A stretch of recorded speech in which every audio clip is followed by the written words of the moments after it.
My name is Zorana Brothers, and I will be the PLP facilitator for 4th and 5th grades. I live out by Phillipsburg now with my husband, but I will be moving to Troy soon.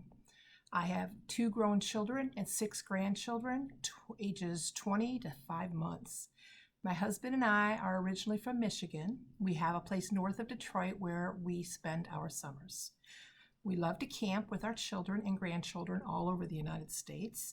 I enjoy reading and biking. I have taught at Milton-Union for 25 years. I have taught 2nd, 4th, and 5th grades. I know you have questions, and so do I. Teachers will have training on August 31st, and there will be a virtual parent meeting on Zoom on September 2nd at 6 p.m. This year will surely be different. Just relax. Don't worry about being home. You will do well. I am here for you. Just remember to ask when you have questions. Office hours will be established. If you need anything, please reach out and I will get back to you as soon as possible. Thank you.